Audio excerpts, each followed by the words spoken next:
بسم اللہ الرحمن الرحیم۔ بشیرن نورپور کی دھوبن کے نام سے مشہور تھی۔ یہ عورت نہایت ایماندار اور اپنے کام سے کام رکھنے والی عورت تھی۔ کسی کے معاملات میں مداخلت نہ کرتی۔ اگر کبھی کسی کی جیب سے اسے پیسے ملتے تو وہ فوراً اسے مالک تک پہنچاتی۔ اس کی ایمانداری کی وجہ سے نورپور کے تمام لوگ اسی سے کپڑے دھلواتے، یہاں تک کہ بادشاہ، وزیر اور شہر کے قاضی کے کپڑے بھی بشیرن دھوبن ہی دھوتی تھی۔ صاف ستھرے بے داغ کپڑے دیکھ کر سب کا دل خوش ہو جاتا۔ ایک دن بشیرن کو شہروانی کی جیب سے ایک انگوٹھی ملی، جسے دیکھ کر وہ حیران رہ گئی۔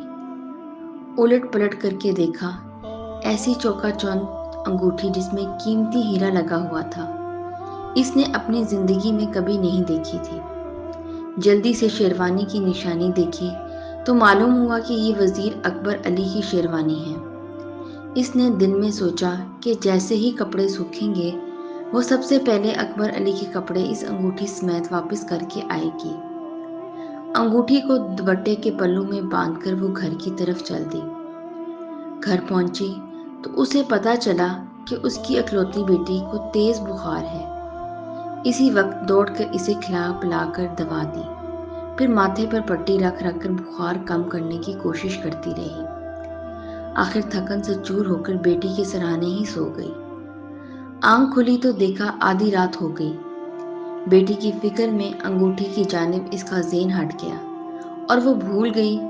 ادھر محل میں بادشاہ سلامت کی انگوٹھی گم ہو گئی تھی۔ محل کا ہر شخص فکر مند تھا، اور کیوں نہ ہوتا، وہ بادشاہ سلامت کی والد کی واحد نشانی تھی۔ بادشاہ نے محل کا کونا کونا چھان لیا، لیکن انگوٹھی نہ ملی۔ وزیر اکبر علی بھی دوسرے خادموں کی طرح چہرے پر فکر مندی سجائے انگوٹھی کی تلاش میں مصروف تھا۔ ادھر بشیرن دھوبن اپنی بچی کی طبیعت کی وجہ سے بے حد فکر مند تھی۔ اسی پریشانی میں وہ کپڑے دھونے بھی بھول گئی۔ 3 دن کی تلاش کے بعد بادشاہ نے اعلان کروایا کہ جس کو بھی وہ انگوٹھی ملے یا ڈھونڈ کر لائے، اسے 1000 سونے کی اشرفیاں دی جائیں گی۔ یہ اعلان سنتے ہی نورپور کا ہر شخص انگوٹھی ڈھونڈنے کی کوشش کرنے لگا۔ لاؤ بیگم میری شیروانی جو میں نے 3 دن پہلے دربار میں پہن کر گیا تھا۔ وزیر اکبر علی کسی خیال سے خوش ہوتے ہوئے بولا، وہ تو میں نے کمرے میں کونٹھی پر لٹکا دی تھی۔ وزیر کی بیگم یہ کہہ کر شیروانی لینے چل دی۔ ارے یہاں سے شیروانی کہاں گئی؟ وزیر کی بیگم کی چیخ ہی نکل گئی۔ وزیر اکبر علی دوڑتا ہوا آیا۔ یہ کیا کر دیا، شیروانی کہاں گم کرتی؟ اکبر علی کے چہرے پر ہوائیاں اڑ رہی تھیں۔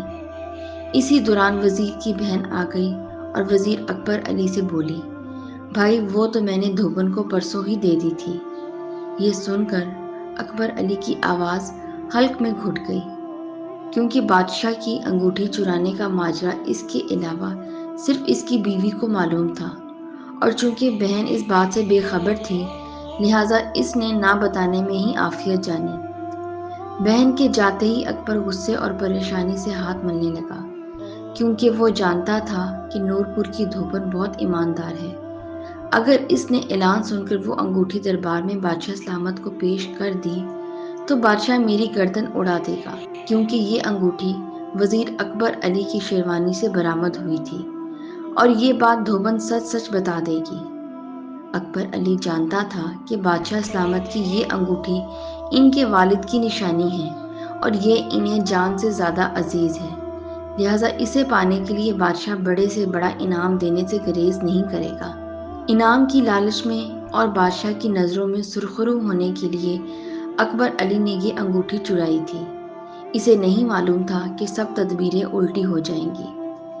پوری رات وزیر اکبر علی مختلف منصوبے بناتا رہا۔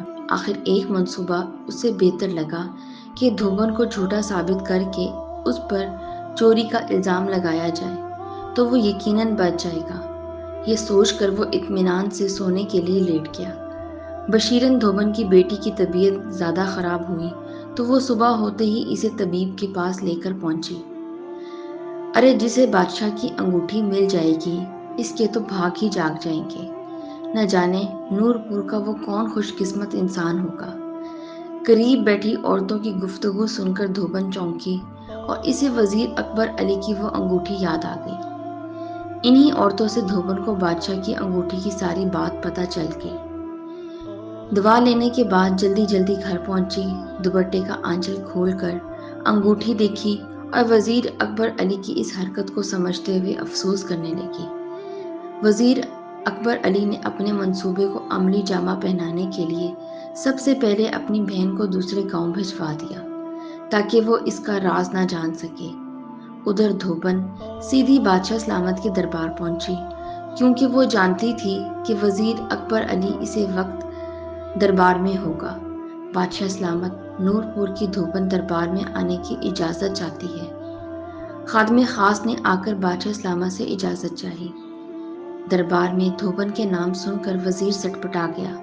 اجازت ہے۔ بادشاہ سلامت نے دھوبن کو دربار میں پیش کرنے کی اجازت دی۔ کہو بشیرن، کیا بات ہے؟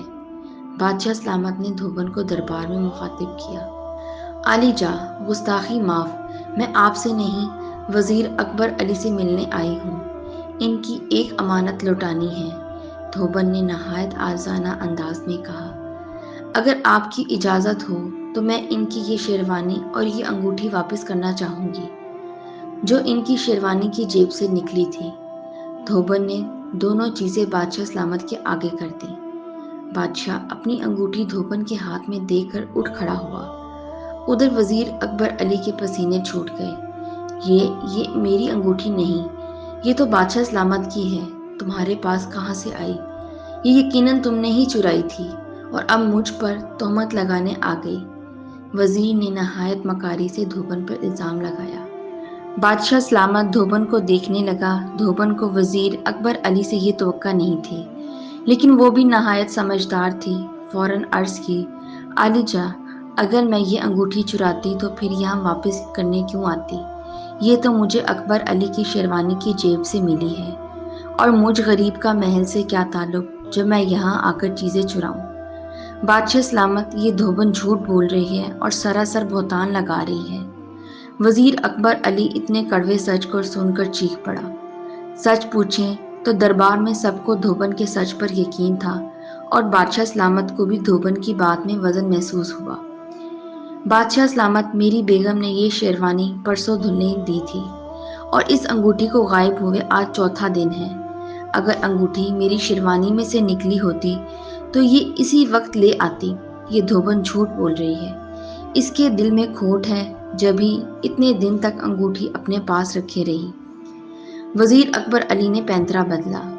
دھوبن نے اپنی بیٹی کی طبیعت کی ساری رداد بادشاہ سلامت کو سنا دی، اور اس نے ساتھ یہ بھی وضاحت کر دی یہ شیروانی وزیر کی بیگم نے نہیں بلکہ اس کی بہن نے دھلنے کو دی تھی۔ دھوبن کی بات کو سچ ثابت کرنے کے لیے وزیر کی بہن اور اس کے طبیب کو دربار میں بلوایا گیا۔ طبیب تو حاضر ہو گیا، مگر وزیر کی بہن حاضر نہ ہوئی۔ طبیب نے دھوبن کی بیٹی کی طبیعت ناسازی کے بارے میں بادشاہ کو سچی گواہی دی۔ ادھر وزیر کی بہن کو شاہی خادموں کے ذریعے دربار میں بلایا گیا۔ چونکہ بہن اپنے بھائی وزیر اکبر علی کی اس عیاری سے واقف نہ تھی، لہٰذا اس نے بھی دھوبن کے حق میں سچی گواہی دی۔ یوں اکبر علی کے جھوٹ اور چوری کا پول کھل گیا۔ بادشاہ نے وزیر اکبر علی کو عہدے سے برطرف کر دیا، 10 سال قید بامشقت کی سزا سنائی، اور دھوبن کو 1000 سونے کی اشرفیوں کے ساتھ ساتھ اس کی ایمانداری پر ماہانہ وظیفہ مقرر کرتے ہوئے مزید انعام و اکرام سے نوازا۔